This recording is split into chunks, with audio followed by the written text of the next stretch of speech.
Hello students, I hope you are all doing amazing.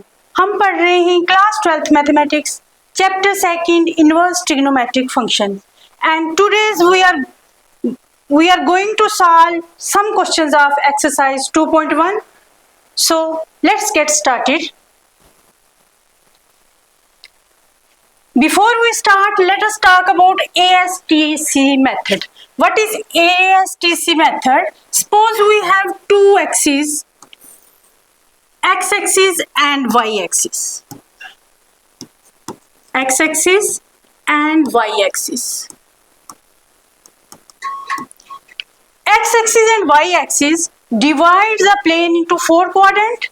This is first quadrant, this is second quadrant, this is third quadrant and this is fourth quadrant. यहाँ पे क्या हमारा आ गया angle, here angle is 0, यहाँ पे angle आ गया π/2, यहाँ पे एंगल आ गया पाई and here angle is 3π/2. अब यहाँ बीच के क्वाड्रेंट की बात करें तो यहाँ theta is greater than 0 and less than π/2. Here theta is greater than π/2 and less than pi. Here angle is greater than pi and less than 3π/2. And in fourth quadrant theta is greater than 3π/2 and less than 2π. अब ASTS की बात करें तो here all are positive, all trigonometric functions are positive. All trigonometric functions are positive. यहाँ पे sign और इसका reciprocal, sign का रेसिप्रोकल क्या हो गया? कोसिकेंट. यहाँ पे साइन और कोसिकेंट पॉजिटिव और यहाँ पे tan और उसका कोसिकेंट रेसिप्रोकल कॉट पॉजिटिव हो जाएगा और यहाँ पे कास और उसका रेसिप्रोकल विच इज सीकेंट, ये दोनों पॉजिटिव होंगे. बाकी सारे ट्रिग्नोमेट्रिक फंक्शन जो होंगे वो नेगेटिव होंगे. क्या कहा हमने? यहाँ पे सभी ट्रिग्नोमेट्रिक फंक्शन पॉजिटिव, यहाँ पर only sine and cosecant positive, बाकी वाले सारे नेगेटिव होंगे. यहाँ पे tan और cot पॉजिटिव होगा और बाकी सारे नेगेटिव होंगे. यहाँ पे cos और secant उसका जो रेसिप्रोकल है वो पॉजिटिव होगा और बाकी के सारे जो होंगे वो नेगेटिव होंगे. अब यहाँ पे बात करें,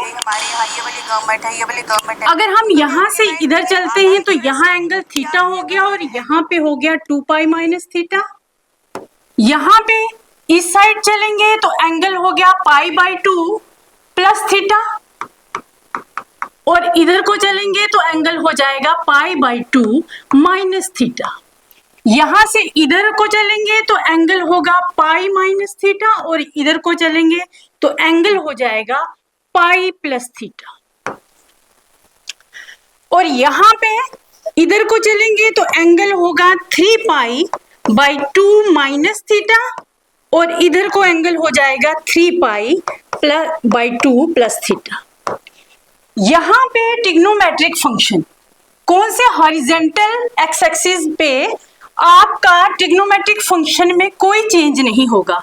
मींस अगर कोई ट्रिग्नोमेट्रिक फंक्शन है और हम लिखते हैं पाई प्लस माइनस कोई एंगल है हमारा, तो यहाँ पे फंक्शन जो होगा उसमें कोई चेंज नहीं होगी. यहाँ पे नो चेंज, यहाँ पे चेंज हो जाएगा. कैसे? जब हम π/2, यहाँ पे कोई ट्रिग्नोमेट्रिक फंक्शन है और हम π/2 प्लस माइनस थीटा करते हैं अगर, तो फंक्शन हमारा चेंज हो जाएगा. कैसे? यहाँ पे अगर साइन है तो वो कन्वर्ट हो जाएगा कॉस में और कॉस किस में हो जाएगा? साइन में. सिमिलरली tan हमारा जो होगा वो चेंज हो जाएगा कॉट में और कॉट हमारा चेंज हो जाएगा tan में. और कोसिकेंट जो होगा वो चेंज हो जाएगा सीकेंट में और सीकेंट जो होगा वो चेंज हो जाएगा कोसिकेंट में. कहाँ पे? यहाँ पे वर्टिकली π/2 प्लस थीटा में. यहाँ पे हमारा जो ट्रिग्नोमेट्रिक फंक्शन होगा वो चेंज हो जाएगा। बट जब हम पाई प्लस थीटा या माइनस थीटा लेते हैं, यहाँ पे हमारा फंक्शन जो होगा चेंज नहीं होगा। यहाँ पे नो चेंज, और यहाँ पे भी चेंज हो जाएगा, और यहाँ पे भी चेंज हो जाएगा। ये था हमारा कंसेप्ट ASTC मेथड के बारे में। अब चलते हैं अपनी एक्सरसाइज पे। तो हमें 2.1 एक्सरसाइज का फर्स्ट क्वेश्चन क्या दिया हुआ है, find the principal value of the following. नीचे जो क्वेश्चंस आएंगे उनकी हमें प्रिंसिपल वैल्यू को फाइंड करना है। तो कैसे हम इसको सॉल्व करेंगे, हमें दिया हुआ है साइन इनवर्स -1/2, कहता है इसकी प्रिंसिपल वैल्यू को फाइंड करो। तो हम क्या करेंगे, हम सपोज कर लेंगे कि लेट हमारा ये जो हमें दिया हुआ फंक्शन है ये किसके इक्वल है, this is equal to y। अब हम इसको, जब हम इसके ऊपर अप्लाई करेंगे साइन फंक्शन को, apply sine function to both sides, जब हम बोथ साइड्स में साइन फंक्शन को लगाएंगे तो हमें क्या मिलेगा, यहाँ से -1/2 is equal to sine y। अब हम इसको घुमा के लिख सकते हैं, और कैसे हम लिख सकते हैं इसको, sine y is equal to -1/2। अब आप कैसे लिखोगे इसको, आप थोड़ी देर के लिए इस माइनस को इग्नोर कर दो। हम क्या देख रहे हैं, यहाँ पे हमारे पास हाफ दिया हुआ है 1/2। अब हम देखेंगे कि साइन की कौन से एंगल पे हमें हाफ वैल्यू मिलती है, साइन के कौन से एंगल पे हमें हाफ वैल्यू मिलती है। साइन हमें 30 पे 1/2 की वैल्यू देता है, और 30 को हम रेडियंट में लिखते हैं π/6। तो यहाँ हमारा क्या आ जाएगा, यहाँ हमारा आ जाएगा साइन π/6। क्या आ जाएगा यहाँ पे, साइन π/6। हमने ये कैसे लिखा, हमने देखा कि हमारे टेबल में 1/2 साइन कब देता है, जब साइन π/6 होता है। तो अब यहाँ से लेफ्ट हैंड साइड में क्या था, साइन y, ये किसके इक्वल हो गया, साइन π/6 के। अब क्या मैं इसको ऐसे लिख सकती हूँ, साइन -π/6। अगर मैं माइनस को अंदर ले जाऊं तो क्या मैं ऐसे लिख सकती हूँ, यस हम इसको ऐसे लिख सकते हैं। क्यों, क्योंकि हम जानते हैं साइन ऑफ माइनस थीटा जो होता है वो माइनस साइन थीटा के इक्वल होता है। अब इसी प्रॉपर्टी को अगर हम लगाएंगे तो ये हमें क्या, हमने ये माइनस को अंदर कर लिया, इसको कोई, जब हम इसको वापस से ओपन करेंगे तो हमें यही वैल्यू ये देगा। तो अब हमें क्या यहाँ से मिला, साइन y हमें दे रहा है साइन π/6। जब हम इन दोनों को कंपेयर करेंगे, जब हम इन दोनों को कंपेयर करेंगे तो हमें क्या मिलेगा, हमें मिलेगा y इज इक्वल टू, हमें क्या मिल रहा है यहाँ से, y हमें हम कंपेयर करेंगे तो ये हमें दे रहा है y इज इक्वल टू -π/6। हमारे पास y की क्या वैल्यू आ गई, -π/6। हमने y को लेट किया था इसके इक्वल, तो यहाँ से हमें y की वैल्यू मिल गई। इट मींस y हमें क्या दे रहा है, principal value of sine inverse -1/2। लेकिन हम चेक करेंगे क्या ये साइन इनवर्स की प्रिंसिपल वैल्यू रेंज जो है ये वो उसमें लाई करता है। अगर लाई करता है तभी हम कहेंगे कि ये इसकी प्रिंसिपल वैल्यू है। तो वी नो दैट, हमें पता है कि साइन इनवर्स की प्रिंसिपल वैल्यू रेंज क्या होती है, -π/2 से π/2 के बीच में विद क्लोज इंटरवल। क्या होती है साइन इनवर्स की प्रिंसिपल वैल्यू रेंज, -π/2 से लेके π/2 के बीच में विद क्लोज इंटरवल के साथ। तो अब हम देखें यहाँ क्या हो गया, -π/2 हो गया 90, और ये हो गया -90 से 90 के बीच में, और π/6 हमने क्या बोला, ये 30 डिग्री है। तो क्या -30 इसके बीच में लाई करता है, तो हाँ बिल्कुल करता है। तो हम इसको लिखेंगे हियर -π/6 बिलोंग कर रहा है क्लोज इंटरवल -π/2 से π/2 के बीच में, इसलिए ये हमारी प्रिंसिपल वैल्यू है किसकी, माइनस। तो लिखेंगे हम hence the principal value of sine inverse -1/2 is -π/6, और ये हो गया हमारा आंसर। ये था हमारा फर्स्ट क्वेश्चन। चलते हैं सेकंड क्वेश्चन पे। सेकंड हमें क्वेश्चन दिया हुआ है cos इनवर्स √3/2। तो सेम जैसे हमने पीछे किया, हम यहाँ क्या करेंगे, हम इसको सपोज कर लेंगे लेट हमारा cos इनवर्स √3/2 जो है वो किसके इक्वल है, y के। अब आप इस पे जब अप्लाई करोगे कोसाइन फंक्शन को, apply cosine function on both side, जब हमने इसको लगाया तो हमें क्या मिला, हमें मिला यहाँ पे cos of y is equal to √3/2। First step में हमें क्या मिलेगा, cos √3/2 is equal to cos y, तो हमने इसको घुमा के हमने ऐसे इसको लिख दिया। अब हम यहाँ पे देखेंगे cos हमें √3/2 की वैल्यू कब देता है, तो cos हमें √3/2 की वैल्यू देता है cos π/6 के ऊपर। अब हम इनको कंपेयर करेंगे, जब हम इनको कंपेयर करेंगे, comparing left hand side and right hand side, हमें क्या मिला, यहाँ पे हमें मिल गया y इज इक्वल टू π/6। क्या ये हमारी प्रिंसिपल वैल्यू है किसकी, cos इनवर्स √3/2 की? ये तभी इसकी प्रिंसिपल वैल्यू होगी जब ये cos इनवर्स की प्रिंसिपल वैल्यू रेंज को बिलोंग करेगा। तो हम यहाँ पे अब लिखेंगे we know that principal value range of cos inverse is क्या होती है, क्लोज इंटरवल 0 से पाई तक। अब आप देखो क्या आपका पाई जो है वो π/6 इस इंटरवल को बिलोंग कर रहा है 0 से पाई को, तो यस ये कितना हो गया 30 डिग्री और वो कितना है 0 से 180 तक, तो इसको डेफिनेटली बिलोंग कर रहा है। तो हम लिखेंगे here π/6 belongs to close interval 0 से पाई, तो हम बोलेंगे this implies the principal value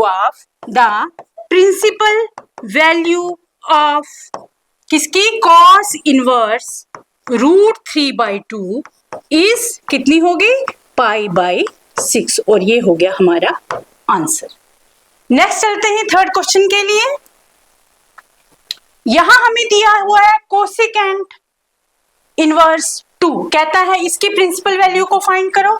तो सेम जैसे हमने पीछे किया, हम लिखेंगे लेट द प्रिंसिपल वैल्यू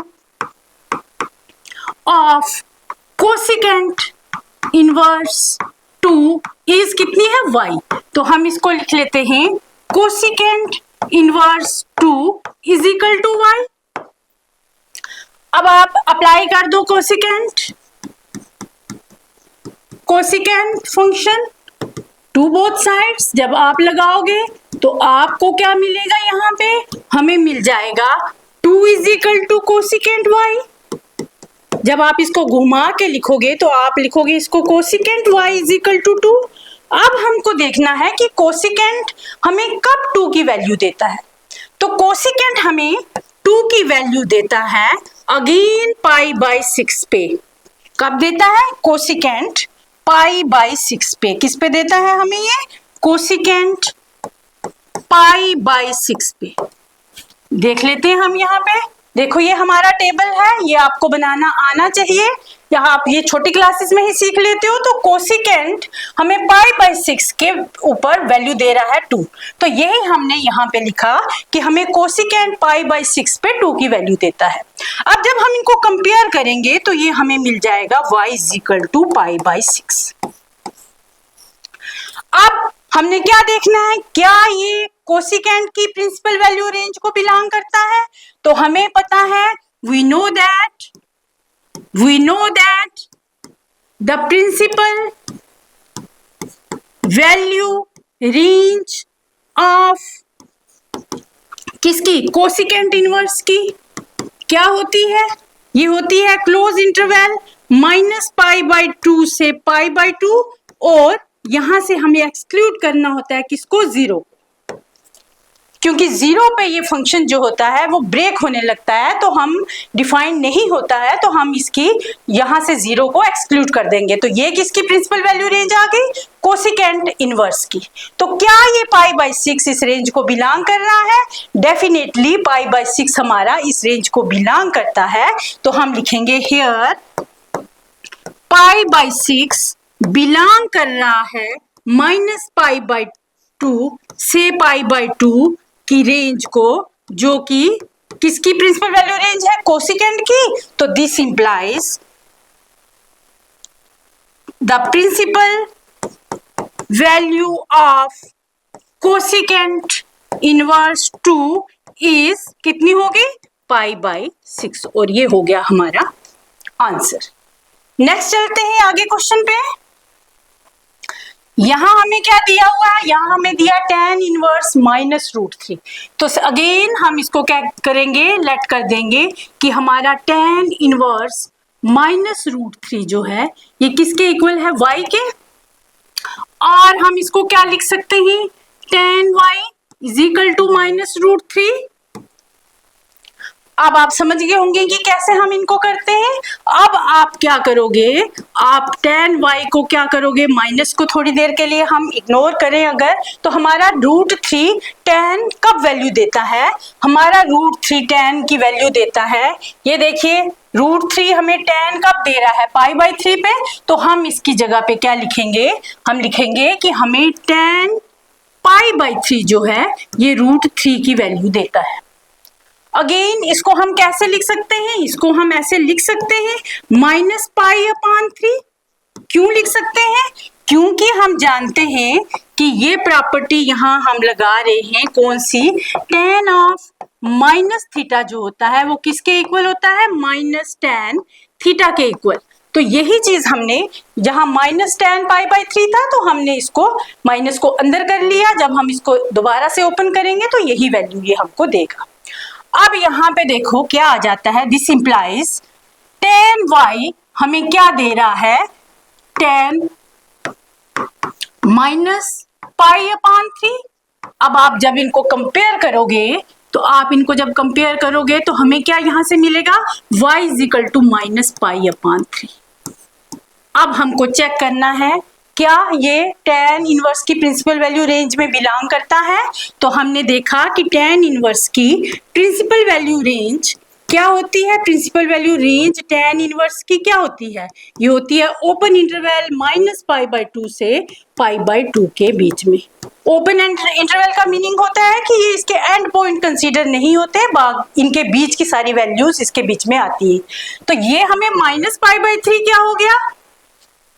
-60। π/3 क्या? π इज 180 एंड 3 से जब हम इसको कट करेंगे तो ये हमें क्या दे रहा है? -60। और ये क्या है? -90 to 90। क्या है? -60 इसको बिलोंग करता है? डेफिनेटली करता है। तो हम लिखेंगे इसको दिस इंप्लाइज -π/3 हमारा बिलोंग कर रहा है ओपन इंटरवल -π/2 से π/2 के बीच में। This implies the principal value of किसकी? tan इनवर्स -√3 इज कितनी होगी? -π/3। और यही हमारा आंसर हो गया। नेक्स्ट चलते हैं क्वेश्चन आगे। यहां देखो हमें दिया हुआ है cos इनवर्स -1/2। अब इस क्वेश्चन को करने के दो तरीके हैं। पहले हम कैसे, जैसे सेम बाकी क्वेश्चंस को किया वैसे ट्राई करने की कोशिश करते हैं कि क्या ये ऐसे सॉल्व हो सकता है। तो हमने क्या किया? हमने लिखा cos inverse -1/2 is equal to y। अब आप जब इसको cos का फंक्शन अप्लाई करोगे तो ये हमें देगा -1/2 is equal to cos y।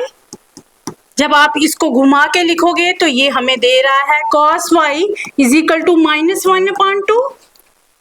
अब आप जब यहाँ लिखते हो कि cos हमें 1/2 की वैल्यू कब देता है, तो cos हमें 1/2 की वैल्यू देता है cos π/3 के ऊपर।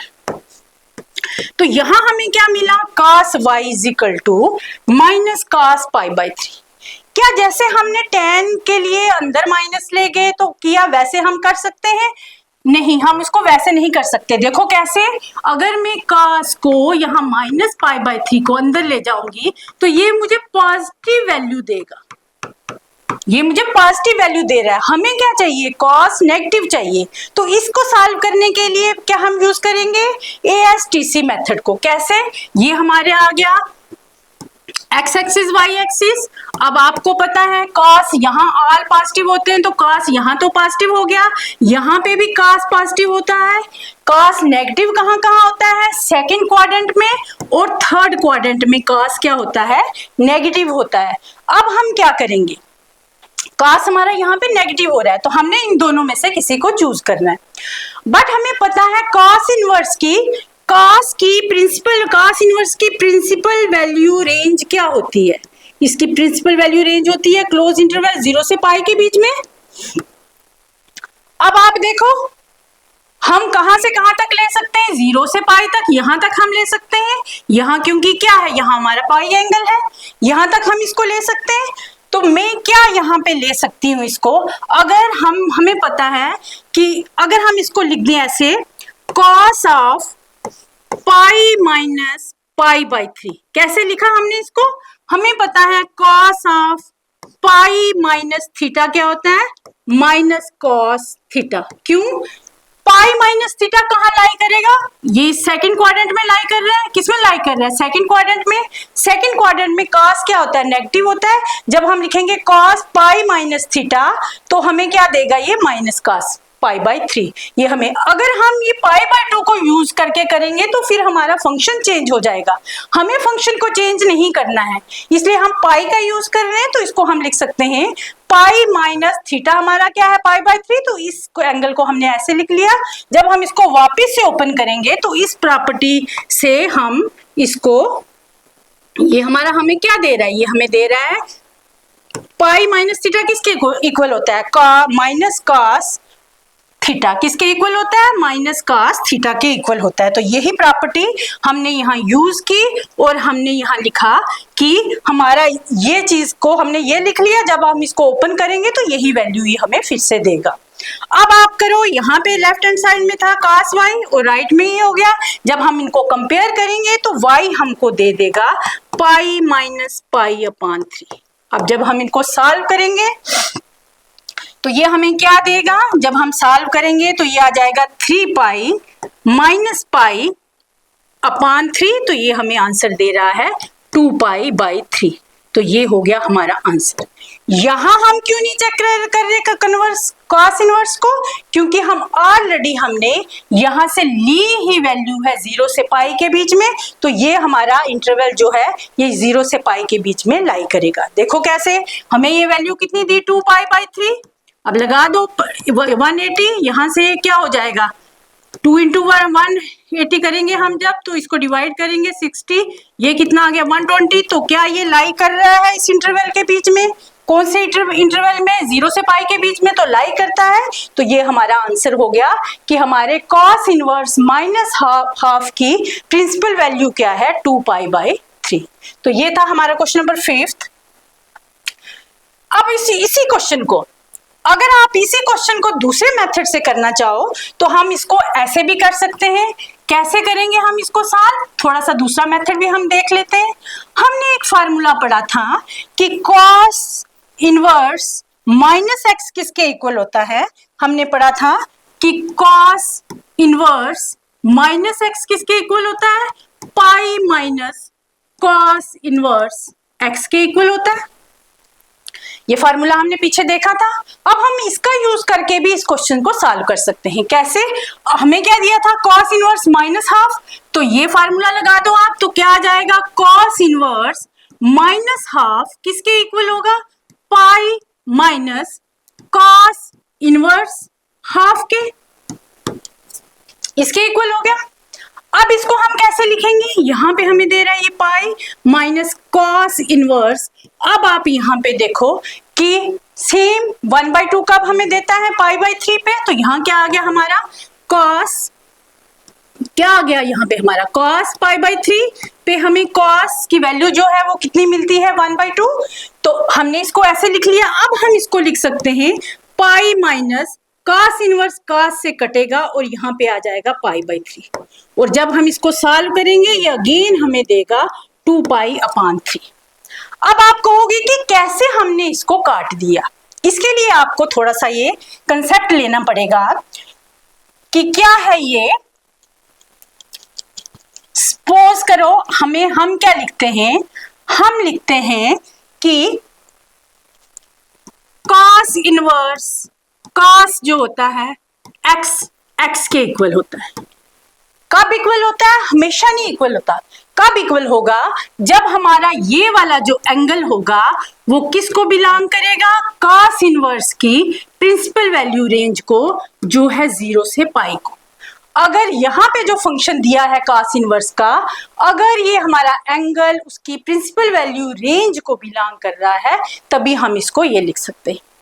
सपोज अगर हम यहाँ पे हमारे पास एक एंगल होता cos ऑफ 5π/4, ये हमारे पास एंगल है। क्या हम इसको 5π/4 लिख सकते हैं? इसको निकाल के देखते हैं ये कितना एंगल दे रहा है। यहां आ गया 180, आप इसको 4 से डिवाइड करोगे तो ये क्या देगा आपको? 45 डिग्री। जब आप इसको मल्टीप्लाई करोगे तो ये आपको दे रहा है 225 डिग्री का एंगल।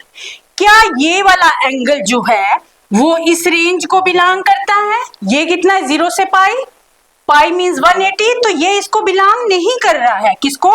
ये जो एंगल है हमारा 5π/4 जो है ये does not belong to close interval 0 से पाई, जो कि क्या है? cos इनवर्स का ये क्या है? प्रिंसिपल वैल्यू रेंज है, इसको बिलोंग नहीं करता। तो हम दिस फंक्शन को ऐसे नहीं लिख सकते। हम कब लिख सकते हैं इसको? जब ये एंगल हमारा इस वाली रेंज को बिलोंग करेगा जो यहाँ पे फंक्शन दिया होगा। सिमिलरली अगर आप इसको साइन के लिए देखो, सेम यही कंडीशन लगेगी कि हम लिखेंगे साइन इनवर्स। साइन को हम कब लिखेंगे कि वो x के इक्वल होगा? हम लिखते हैं यहाँ पे साइन इनवर्स साइन x को कब हम x लिखेंगे? जब हमारा ये x बिलोंग करेगा इसकी प्रिंसिपल वैल्यू रेंज को, जो है -π/2 से π/2 के बीच में, तभी हम इसको लिख सकते हैं। अगेन एक एग्जांपल ले लेते हैं इसकी। अगर हमारा सपोज करो x हमारा 5π/6 है, यहाँ पे ये भी कितना एंगल बना रहा है? 5 × 180/6। तो जब आप इसको काटोगे यहाँ आ गया 30, तो ये हमें दे रहा है 150 का एंगल। कितना दे रहा है ये आपको? ये 150 का एंगल दे रहा है। 3 5 जा 15। क्या ये 150 और 5π/6 जो आपका एंगल है, क्या ये बिलोंग कर रहा है किसको? क्या ये बिलोंग कर रहा है इस इंटरवल को? नहीं बिलोंग कर रहा। तो तब हम, ये इसको बिलोंग नहीं करता है, तो तब हम sine inverse sine x means 5π/4 को हम 5π/4 के इक्वल नहीं लिख सकते। कब लिख सकते हैं? जब हमारा ये एंगल इसकी प्रिंसिपल वैल्यू रेंज को बिलोंग करेगा। तो ये था इसका कंसेप्ट। इस कंसेप्ट से हमने इस क्वेश्चन को सॉल्व कर रहे हैं। पहले हमने अलग क्वेश्चन अलग तरीके से इसको सॉल्व किया। जो आपको इजी लगता है आप उस मेथड को यूज करके आप इस क्वेश्चन को सॉल्व कर सकते हो। तो यहाँ से अब हमें क्या मिलेगा? हमने कहा यहाँ से भी हमें, अगर हमने इसको पुट किया था कि ये हमारा y के इक्वल है, तो ये हमें y की वैल्यू सेम दे रहा है। आप इस मेथड को भी यूज कर सकते हो और आप दूसरे मेथड को भी यूज कर सकते हो जो हमने पहले सॉल्व किया है। तो ये था आपका क्वेश्चन नंबर 5। लास्ट हमारा क्वेश्चन आज के लेक्चर का है tan इनवर्स -1 को कहता है इसकी प्रिंसिपल वैल्यू रेंज को निकालो। तो हम इसको भी सपोज करेंगे ये y के इक्वल है। जब इसके ऊपर हम tan फंक्शन को लगाएंगे तो ये हमें वैल्यू देगा -1 = tan y। और जब हम पहले इसको घुमा के लिख सकते हैं और हम इसको ऐसे लिख सकते हैं tan y = -1। अब हम इसको कैसे लिखेंगे? tan हमें 1 की वैल्यू देता है tan π/4 के ऊपर, तो हम इसको लिखेंगे ये हमें tan π/4 पे 1 की वैल्यू देता है। अब आप इस माइनस को अंदर लिख सकते हो, ऐसा क्वेश्चन हमने पहले भी सॉल्व किया। -π/4 क्यों लिखा हमने कि जब हम इसको फिर से ओपन करेंगे हमें यही वैल्यू देगा। क्यों? यहाँ पे हम ये वाली प्रॉपर्टी यूज कर रहे हैं कि हमें tan ऑफ -θ क्या देता है, -tan θ की वैल्यू देता है। इसी प्रॉपर्टी का यूज करके हमने इसको लिख दिया कि हम इसको tan ऑफ -π/4 लिख सकते हैं। अब हमें ये क्या दे रहा है, this implies y tan y is equal to tan -π/4। जब आप इनकी वैल्यूज को कंपेयर करोगे तो y आपको दे देगा -π/4 और ये इसकी प्रिंसिपल वैल्यू रेंज होगी किसकी, tan इनवर्स -1 की। चेक कर लेते हैं क्या है कि नहीं। tan इनवर्स का प्रिंसिपल वैल्यू रेंज क्या होता है, इसका प्रिंसिपल वैल्यू रेंज होता है ओपन इंटरवल -π/2 से π/2 के बीच में। अब आप देखो क्या -π/4 इसके बीच में आता है, डेफिनेटली आता है। इसकी वैल्यू होती है -45 और ये हो गया -90 से 90, तो ये इसके बीच में तो लाई करेगा ही। तो अब हम कह सकते हैं कि हमारे tan इनवर्स -1 की प्रिंसिपल वैल्यू रेंज क्या है, -π/4। ये था हमारा question number 6। That's all for today. Have a nice day. Thank you very much.